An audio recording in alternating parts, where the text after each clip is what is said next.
ইয়া রাসূলুল্লাহ, আপনার সামনে আমি এই জন্য থাকবো, কাফেররা যদি পাথর মারে মুনাফিকি করে, ওই পাথরটা যেন আমার কপালে পড়ে, যদি তীর মারে তীরটা যেন আমার বুকটা ছিদ্র করে, তবু যেন রাসূলের গায়ে তীর না পড়ে, পাথর না পড়ে। আল্লাহর নবী সাইয়েদনা আবু বকরকে বললেন, আবু বকর শোনো, তোমার প্রেম, তোমার মহব্বত, তুমি আমার সামনে থাকবে, যাও, তোমাকে আমি ইজাজত দিলাম, আমার সামনে চলে যাও। সাইয়েদনা আবু বকর বলে, হুজুর, তারপরও ভয় হচ্ছে, আপনার আমি কিভাবে একা একা যাচ্ছি। আল্লাহর নবী বলে, আবু বকর রে, তুমি কি এখনো জানো না, তোমার রাসূল যখন যেই দিকে যায়, রাসূলের সাথে আল্লাহ সেই দিকে যায়। নবী যেই দিকে যায়, আল্লাহ সেদিকে যায়। বলো, আল্লাহ সেদিকে যায়। নবী যেখানে, আল্লাহ সেখানে। বলেন, নবী যেখানে, আল্লাহ সেখানে। এজন্য নবীর কোনো ভয়ের কারণ নাই, কোনো ভয়ের কারণ। সাইয়েদনা রাদিয়াল্লাহু তাআলা রওনা হলেন, আমার নবী পিছনে, সিদ্দিক আকবর সামনে। আমার ভাইয়েরা, কত সুন্দর সফর। প্রিয় নবী এইভাবে যাচ্ছেন, সিদ্দিক আকবরের মনের ভিতরে কল্পনা, আমি যতই মোহাব্বত করি না কেন, রাসূল তো আমার পিছে, আমি যদি সামনে থাকি কোনো বেয়াদবি হচ্ছে কিনা। এইভাবে গর্দান ফিরিয়ে মাঝে মাঝে পিছনের দিকে তাকাচ্ছে। সিদ্দিক আকবরে বলেন, ও দুনিয়ার মানুষ, আমি এবার দেখলাম যে রাসূলকে আমার পিছে দেখা যায়, সেম রাসূল আবার সামনেও দেখা যায়। আল্লাহু আকবার, বল আল্লাহু আকবার। নবী কয়জন? আরো জোরে বলুন, আমাদের নবী কয়জন? সব জায়গায় আছে কিনা? সব একটু জোরে বলুন, মনে বড় আশা ছিল যাবো মদিনা। জোরে বলেন, মনে বড় আশা ছিল যাবো মদিনা। মক্কা ওয়ালা মদিনা ওয়ালা,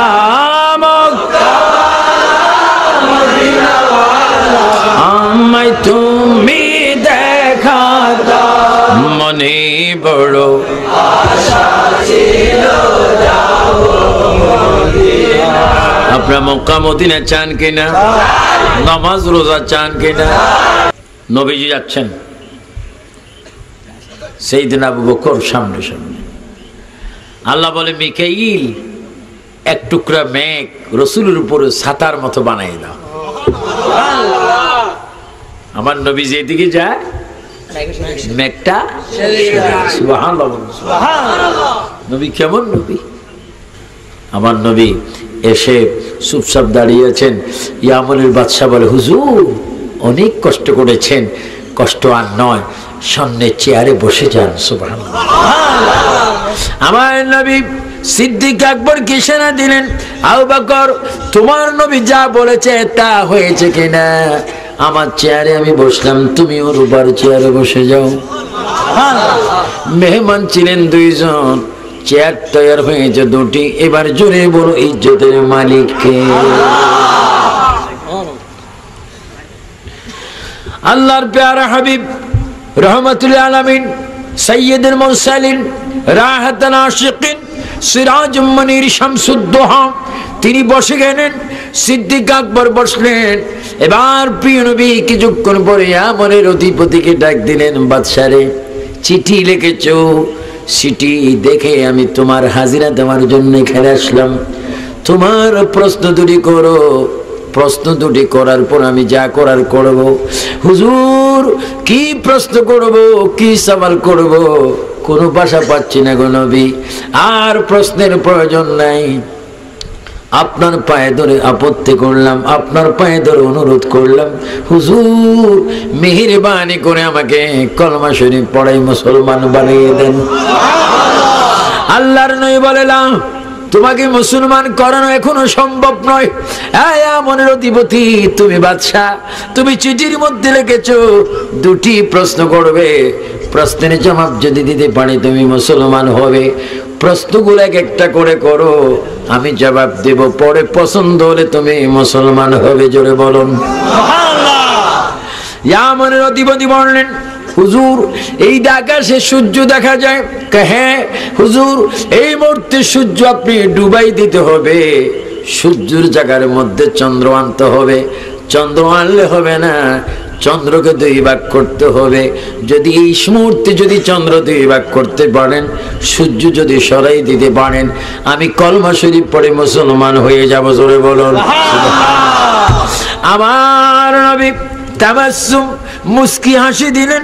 ইয়ামানের বাদশার নাম ধরে বলেন, ইয়ামানের অধিপতি হাবিব বিন মালিক, এই সামান্য ক্ষুদ্র প্রশ্নের জন্য বুঝি আমাকে তুমি এখানে দাওয়াত দিয়ে এনেছো।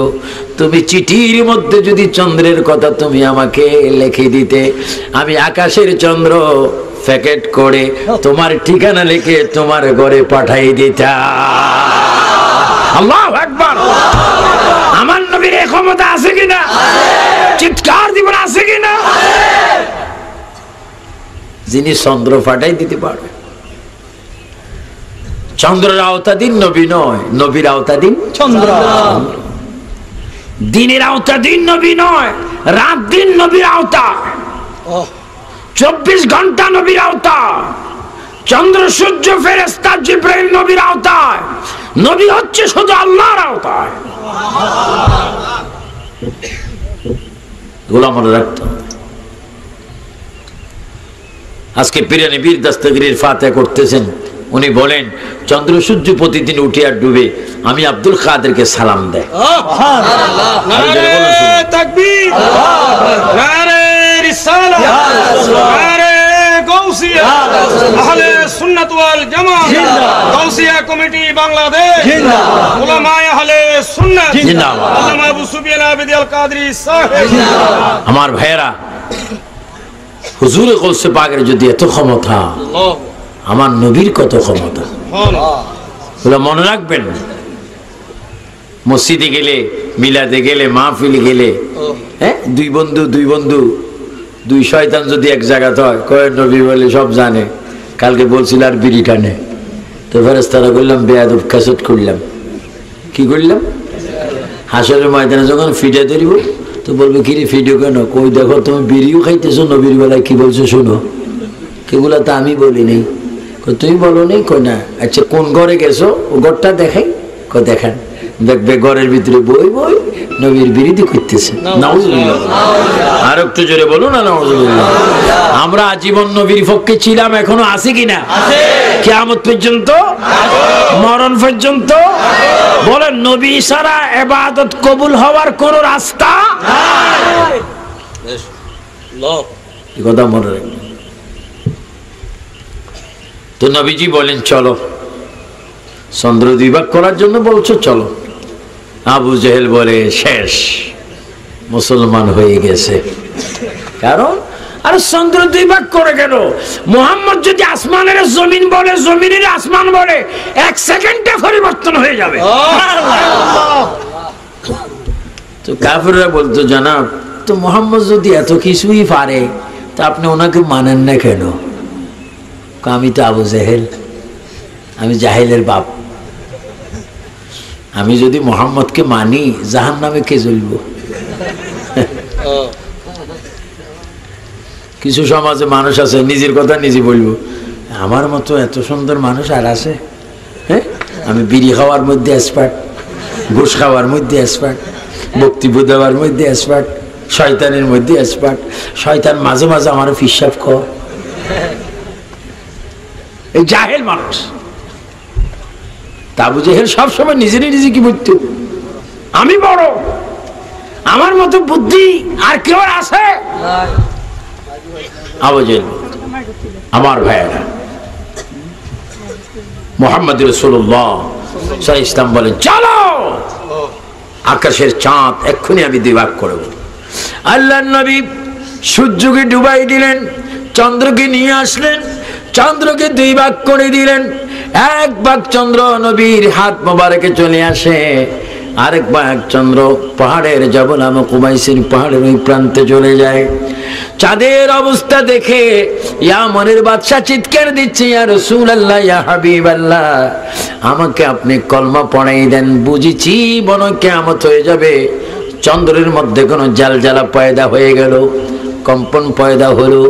আল্লাহর নবী বলে, ইয়ামানের অধিপতি রে, জিজ্ঞাসা করো চাঁদকে জিজ্ঞাসা করো চাঁদের মধ্যে কেন তো জালজালা কল্পনা শুরু হয়ে গেল, কল্প সোজো হয়ে গেল। চাঁদের জবান খুলে যায়, চাঁদ ডাক দিচ্ছি আমনের বাদশা রে, নবী আমাকে 2 ভাগ হওয়ার জন্য বলেছে, আমি 2 ভাগ হয়ে নবীর কথা মেনেছি কিনা ওই ভয়ে থরথর করে কাঁপতেছি।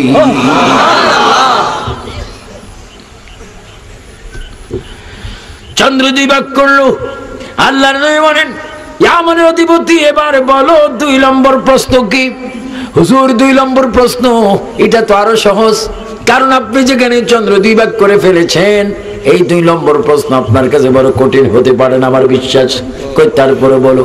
হুজুর আমার একটা মেয়ে আছে, চোখে দেখে না, আমার মেয়ে আছে পা তাকিও সে চলতে পারে না, আমার মেয়ে হাত আছে হাতে ধরতে পারে না, কান আছে কানে শোনে না, চোখ আছে চোখে দেখে না।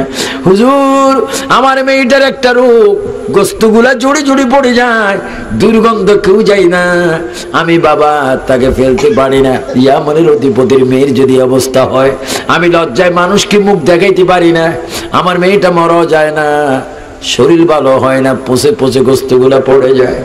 হুজুর আমার মেয়েকে যদি ভালো করতে পারেন, ওই 2 নম্বর কথা আমি মুসলমান হইব ইকরার করেছি। আল্লাহর নবী বলে, আমনের বাদশা রে, কলমা শরীফ পড়ার জন্য তৈয়ার হয়ে যাও। এই আমনের বাদশা কলমা শরীফ পড়ে তুমি তোমার বাড়ির মধ্যে চলে যাও, তুমি গিয়ে দেখবে তোমার মেয়েটা সম্পূর্ণ সুস্থ।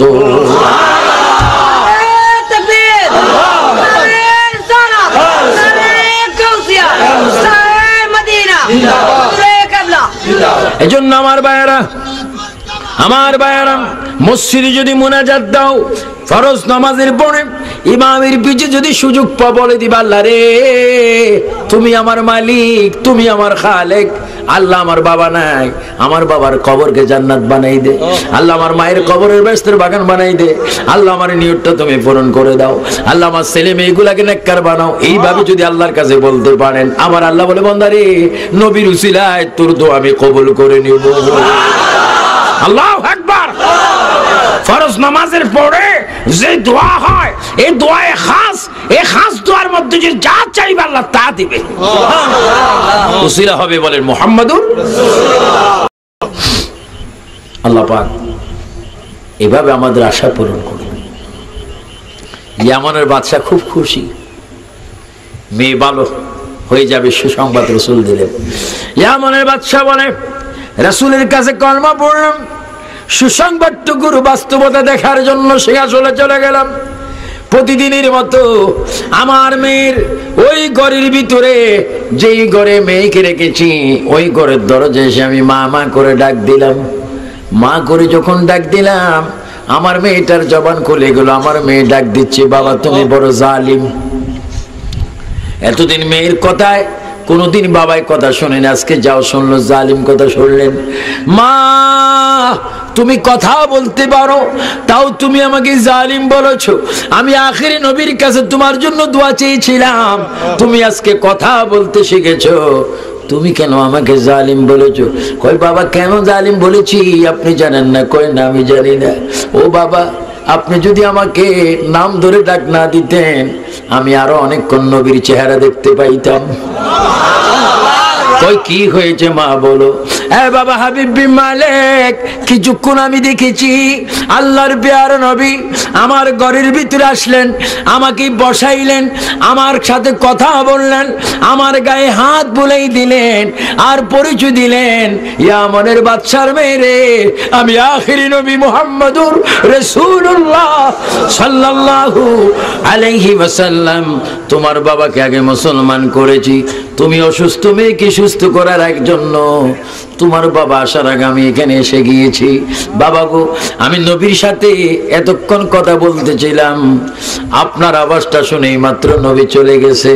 যদি অবিশ্বাস হয় আমার হাতটা একটু গ্রান নেন, এখনো নবীর খুশবু আমার হাতে আছে। আল্লাহু আকবার বলেন। আমার ভাইয়েরা, চাঁদ গায়ের ভাইয়েরা, চট্টগ্রামের ভাইয়েরা গভীর মনোযোগ দিয়ে চিৎকার দিয়ে বলো, তোমার মধ্যে যদি নবীর প্রেম থাকে, নবীর দুরূদ শরীফ যদি থাকে, যেই দিন তুমি মরে যাবে তোমার মা তোমার মৃত্যুর কষ্ট বুঝবে না, তোমার মার মৃত্যুর কষ্ট তুমি বুঝবে না, তোমার বাবারটা তুমি বুঝবা না, ভাইয়েরটা তুমি বুঝবা না। আমার নবী ডাক দিচ্ছে উম্মত রে, আল্লাহ পাক কোরআনে বলেছেন আন-নাবিয়্যু আওলা বিল মুমিনিনা মিন আনফুসিহিম, যারা মুমিন ইমানদার মুমিনাত নারী পুরুষ তারা যদি মুমিন হয়, তাদের মৃত্যুর সময় আমি রাসূল তাদের সামনে হাজির হয়ে যাব। জান্নাত তুলে বলো ইয়া রাসূলুল্লাহ, ইয়া রাসূলুল্লাহ, ইয়া রাসূলুল্লাহ। আমরা নবী চাই কি চাই না? নামাজ রোজার প্রয়োজন আছে কি না? আমিন বলো আমিন। দরুদ শরীফ পড়ো, আল্লাহুম্মা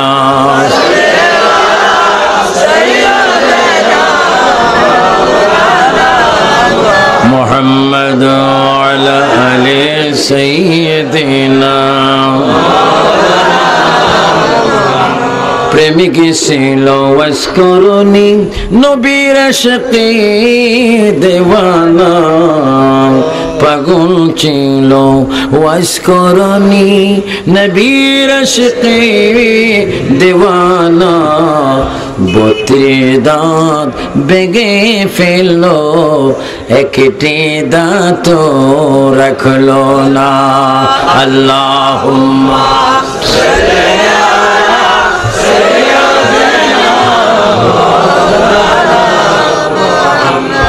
ওয়ালা আলি সাইয়্যিদিনা। আল্লাহ তুমি দয়া করো, বলুন আল্লাহ তুমি নসিব করো মদিনা। আল্লাহ তুমি নসিব করো মদিনা। নবীজিকে না দেখাইয়া কবর দেশে নিও না। আল্লাহুম্মা মাওলানা মুহাম্মদ ওয়ালা আলি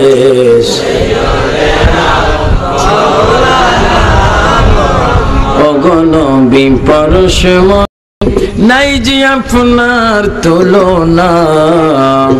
আমরা পনে পাইনি দেখা, আপনি মোদের বলবেন না।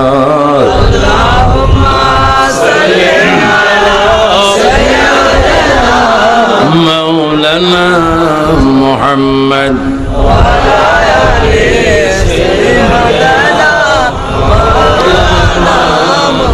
গভীর মনোযোগ। তাই তো আমার নবীকে যারা মানার মতো মেনেছেন, নবী ইসলামের জন্য এত কষ্ট করেছেন, ওই নবীকে যারা মানার মতো মানেছেন তারা উনি হয়ে গেছেন। তাদের মধ্যে বড় উনি, সবাই বলুন মাহবুবে সুবহানি কুতুবে রব্বানি শেখ সৈয়দ মীর মুহাম্মদ আব্দুল কাদের জিলানী। তিনি বড় ওলি হয়েছেন আমার নবীর মুহাব্বত আদর্শের কারণে। জোরে বলুন সুবহানাল্লাহ, আল্লাহু আকবার বলেন। গৌসে পাক কেমন ওলি হয়েছেন? গৌসে পাক একদিন মাকে ডাক দিয়েছেন, মা। সবাই 3 বার বলেন মা। আরো জোরে, আরো জোরে। আমরা মায়ের পায়ের নিচে বেহেশত চাই কি চাই না? বাবার কদমের নিচে জান্নাত চাই কি চাই না? এজন্য আমি বলবো যুবক যুবক ছেলেরা, যারা কলেজ স্কুল মাদ্রাসা ইউনিভার্সিটিতে শিক্ষারত, যারা চাকরিরত, মা বাবার মনে কষ্ট দিও না। তুমি যত বড় ধনী হও, যত বড় নেককার, তুমি যত বড় ব্যক্তি হও, তোমার মা বাবার পায়ের নিচে আল্লাহ পাক তোমার জান্নাত রেখেছেন। এজন্য সমাজে বেশি দায়িত্ব হবে। যুবকরা, মা বাবার মনে কষ্ট দিও না, মা বাবার মনে কোনোদিন দমক দিয়ে কথা বলো না। আল্লাহর প্যার নবী বনে সবে কদরে বান্দা বান্দির দোয়া কবুল হয়, সবে বরাতে, সবে মেরাজে, লাইলাতুল মিলাদে দোয়া কবুল হয়। কিন্তু এই সমস্ত নাফরমান ছেলেদের দোয়া কবুল হয় না, যারা মা বাবাকে আঘাত করেছে, মা বাবাকে কষ্ট দিয়েছে, সুগুলখুরি করেছে, গণকের দোয়া কবুল হয় না। এই জন্য আমার ভাইয়েরা, আপনাদের কাছে আমি অনুরোধ করি, যতদিন দুনিয়াতে থাকবেন আল্লাহ রসুলের কাছাকাছি মা বাবাকে সম্মান দিবেন। জোরে বলুন সুবহানাল্লাহ। আল্লাহকে আল্লাহর মতো জানবেন, নবীকে নবীর মতো জানবেন, মা বাবার খেদমত করবেন। যদি মা বাবা মরে যায়, বেঁচে না থাকে, কবরে চলে যায়, কমপক্ষে সপ্তাহে একদিন জুমার নামাজ পড়ে মা বাবার কবরের পাশে গিয়ে দুই হাতটা তুলে তুলে কেঁদে কেঁদে বলে দিবেন রাব্বির হামহুমা কামা রাব্বায়ানি সগীরা। আয় আল্লাহ, আমার মা নাই, আমার বাবা নাই, আল্লাহ রে দোয়া চাই তোমার কাছে মা বাবার জন্য, কবরকে তুমি জান্নাত বানিয়ে দাও, কবরকে তুমি জান্নাতের বাগান বানিয়ে দাও, কবরের জাহিরি বাতিনি আযাবগুলো দূর করে দাও। এইভাবে যদি কোনো সন্তান যদি মায়ের জন্য বাবার জন্য আল্লাহর কাছে দরখাস্ত দিয়ে ফরিয়াদ করে, আমার আল্লাহ রাসূল বলে উম্মত রে, মা বাবার জন্য দোয়া করতে গিয়ে যদি কেঁদে থাকো, চোখের পানি নাকের অর্ধেক সীমানা পার হওয়ার আগে তোর মা বাবার কবরকে আল্লাহ জান্নাত বানাই দেয়। আল্লাহু আকবার বলেন। আমরা মা বাবার জন্য দোয়া চাই কি চাই না? গৌসে বাগের একটি কেরামতের কথা আমি বলবো। আল্লাহর ওলি মাহবুবে সুবহানী মাকে ডাক দিলেন, মা গো, ও মা, তোমার গর্ভের মধ্যে আমি 10 মাস 10 দিন ছিলাম। মা গো, তোমাকে বহু কষ্ট দিয়েছি। মা, তোমার কাছে আমি একটা দাবি রাখতে চাই। কই কি? ও আমার বাবা, কি দাবি রাখবে বলো? মা, আমি আপনার থেকে একটা দাবি মুক্ত হতে চাই। যেই দাবিটা বড় দাবি। কই কিসের দাবি? কই সন্তানের উপর মায়ের দুধের দাবি বড় দাবি। মাগো, আমি চাই আমার দুধের দাবির থেকে চিরতরে আপনি আমাকে মুক্ত বানাই দিবেন। জোরে বলুন সুবহানাল্লাহ। মা গৌসে পাকের চেহারার দিকে তাকাইলেন। হ্যাঁ বাবা, আজব ধরনের একটা কথা তুমি উপস্থাপন করেছো, যেটা কোনো মায়ের পক্ষে সমাধা দেওয়া সম্ভব না। বাবারে, কিয়ামত পর্যন্ত যদি বৃষ্টি হয়, সমস্ত বৃষ্টির পানিগুলি, নদ নদীর পানিগুলি, সাগরের পানিগুলি যদি মধু হয়ে যায়, সমস্ত মধুগুলা যদি কেসি হিসাবে কিয়ামত পর্যন্ত বিক্রি হয়, সব বিক্রির পয়সা যদি এক পাল্লাতে করা হয়, খোদার কসম রে বাবা আব্দুল কাদের, তবু মায়ের এক ফোঁটা দুধের দাম হবে না। জোরে বলুন সুবহানাল্লাহ। আল্লাহু আকবার। মা, দুধের দাম দিতে পারবো না বুঝেছি। মা গো, আমি যদি আপনার কোনো উপকার করে থাকি, আপনি আমার ওই উপকারের উসিলায় ক্ষমা করবেন কিনা? কই কি?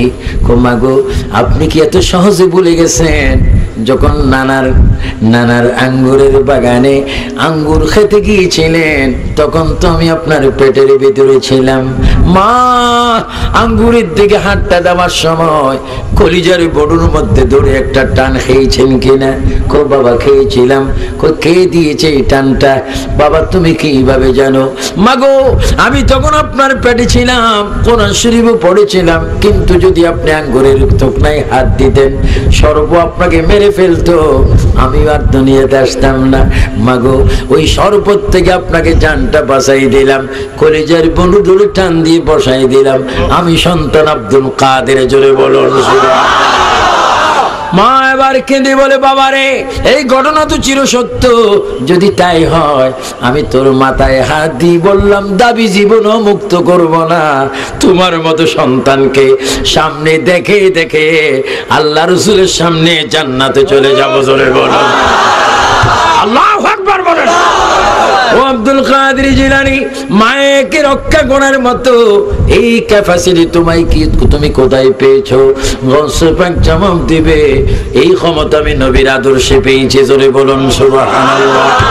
আমার সুন্নি বাবারা, আজকের মাহফিল ইন্তেজামি কমিটির ভাইরা, কোদালকাটা জিলানী মসজিদ উরুস কমিটির ভাইয়েরা, ফাতিহা কমিটির ভাইয়েরা, আজকের এই কমিটির সকলকে আমি অনুরোধ করব, তুমি কয়দিন বাঁচবে আমি জানি না, আল্লাহর নবীর এক একটা সুন্নতকে তুমি যদি ভালোবাসো, টুপি যদি সুন্দর করে মাথায় দাও, দাড়ি যদি রাখো, মেসওয়াক যদি করো, ঢিলা যদি করো, এইভাবে একে অপরকে যদি সালাম দাও, মুরব্বিকে যদি ইজ্জত করো, গরিব অসহায় অসহায় ব্যক্তিদেরকে যদি সাহায্য করো, মিথ্যা যদি না বলো, পাঁচ ওয়াক্ত নামাজ যদি পড়ো, মুরব্বীদেরকে যদি বাবার মতো শ্রদ্ধা করো, আল্লাহ রাসূল বলবেন বিভিন্ন সুন্নতের কারণে তুমি আমার গোলাম হয়ে গেছো।